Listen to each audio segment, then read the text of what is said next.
ఇప్పుడు శ్రీరాముడు అరణ్యకాండలో ఒక మాట అంటాడు. సార్ సీత దగ్గర చెప్తున్నారు, సీత నేను నిన్ను వదిలేస్తా, లక్ష్మణుడిని వదిలేస్తా, కానీ బ్రాహ్మణుడి మీద దాడి చేసినవాడిని వదలను అంటాడు.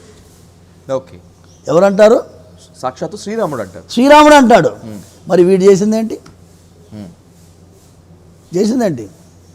నేను దుర్మార్గుడినే ఉండొచ్చాయా, నేను దుర్మార్గుడిని అనుకున్నాం ఒక లెవెల్కి. ఓకే, నువ్వు డెసిషన్ తీసుకోవడానికి నువ్వు జడ్జి కాదు కదా. ఈ దేశంలో nobody is a judge, there is a procedure, పద్ధతి ఉంది కదా, కాన్స్టిట్యూషనల్ ప్రొసీజర్ ఉంది కదా సార్, ప్రొసీజర్ ఉంది కదా. అవును. ఇప్పుడు నేను స్వామివారి కైంకర్యంలో ఉన్నవాడిని, నన్ను క్వాలిటీ ఉందా, క్వాలిఫికేషన్స్ ఉన్నాయా లేవా అనేది నువ్వు జడ్జి కాదు కదా. అవును, నీకు నిర్ణయాధికారం లేదు కదా. నువ్వు దారిన పోయే దానేవి, నువ్వు దారిన పోయే దానయ్యవి. నీతో నేను మాట్లాడదలుచుకోలేదు, నాకు ఇష్టం లేదు, నాకు సమయం లేదు నీకు ఇవ్వడానికి. అయితే ఏం చేస్తావు నువ్వు? నాకు ఇష్టం లేదా నీతో మాట్లాడడానికి. నేనైతే మిమ్మల్ని రెస్పెక్ట్ 27 మంది నన్ను కలవాలి ఆసక్తి ఉన్నవాడైతే నువ్వు ఒక్కడివి వచ్చేది ఉండే. ఎగ్జాక్ట్లీ.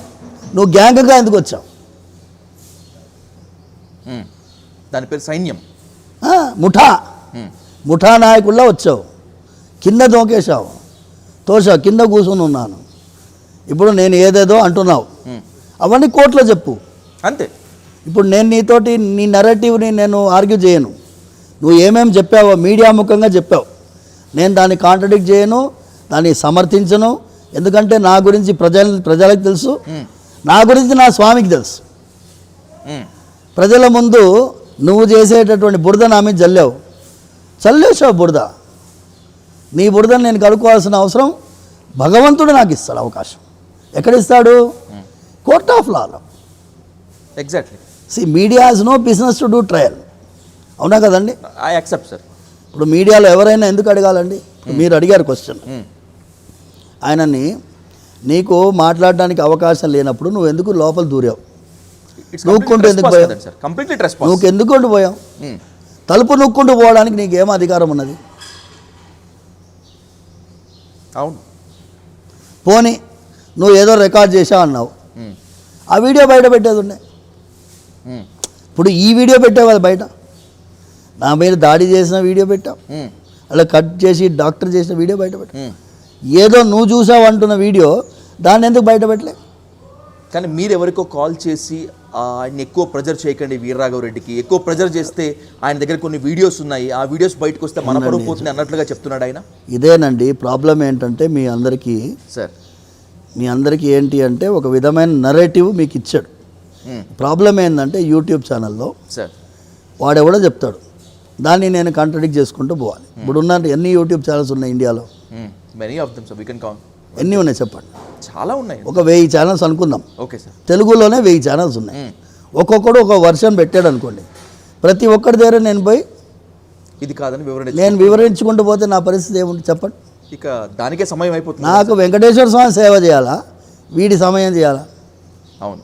ఓకేనా? నేను ఒకటే అంటానండి, నేనేమన్నానంటే నాకు 2 అంశాలు, there are 2 scenes. Sir, scene number 1, వాడు పొద్దున 7:40కి వచ్చాడు, 7:30 7:40 నడుమ సార్ నా మీద ఏదో ఆర్గ్యుమెంట్ చేశాడు, దాడి చేశాడు, వెళ్ళిపోయాడు.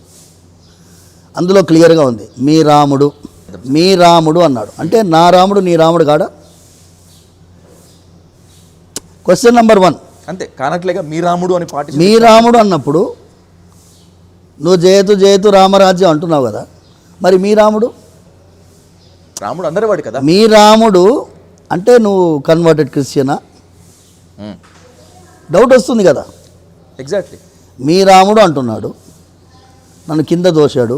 ఏ రాముడైతే స్వామి సేవ చేసేటటువంటి మాలాంటి వారిని రక్షించాలని పూనుకున్నాడో, సీతమ్మనే వదలడానికి తయారుగా ఉన్నాడు, లక్ష్మణుడితో సీతమ్మను వదలడానికి తయారుగా ఉన్నాడు, అలాంటి రాముడే నచ్చనటువంటి పని నువ్వు చేశావు. ఇది ఎట్లా రామరాజ్యం అవుతుంది? Question number 1. Question number 2, narration number 2 ఏంటి?